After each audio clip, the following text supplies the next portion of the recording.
Kinnock with 2 minutes. Thank you, Mr. Speaker. The Chinese government's brutal campaign of oppression in Xinjiang is a scar on the conscience of the world, and the Labour Party stands shoulder to shoulder with the Uyghur people. We already know about the forced labour camps, and yesterday we heard utterly heartbreaking testimonies from Uyghur women who have been systematically raped, sexually abused and tortured. This follows last summer's harrowing accounts from Uyghur women who were victims of forced sterilisation and forced IUD insertion. The Chinese government's own statistics show that birth rates in Xinjiang fell by a third in 1718, further evidence that what is happening may meet the international legal definition of genocide, something the new US administration has already acknowledged.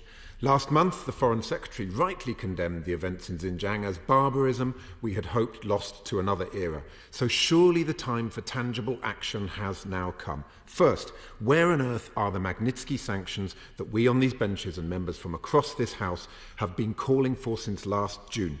The Foreign Secretary said the body of evidence in Xinjiang is large, diverse and growing, and we know the names of the senior Chinese officials who are responsible for these atrocities. The US sanctioned them last summer. Who in government is holding this up?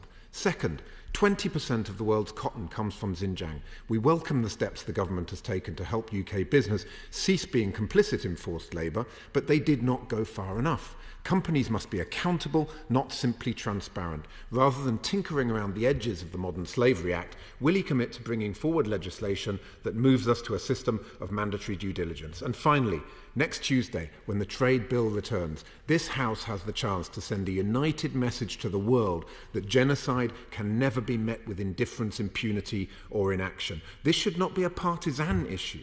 Given it is a long-standing government commitment that courts, not the government, must rule on genocide, will he join with us and colleagues across the House to give UK courts the powers to determine genocide and therefore prevent the UK from ever doing trade deals with genocidal states? Thank you.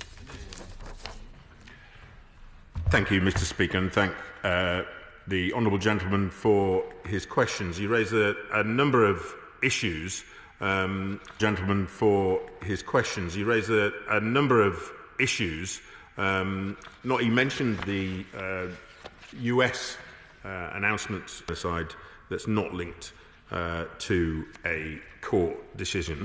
And with regards to the aspect of the issue of sanctions, we have had targeted measures in response to this, and on January the 12th, the Foreign Secretary announced a series of actions, robust actions, to ensure that no companies will be profiting from forced labour, and we will target in a forensic way those companies that are doing so, whether deliberately or otherwise. Of course, we are carefully considering any further designations under our global human rights regime. We keep all evidence and potential listings under review.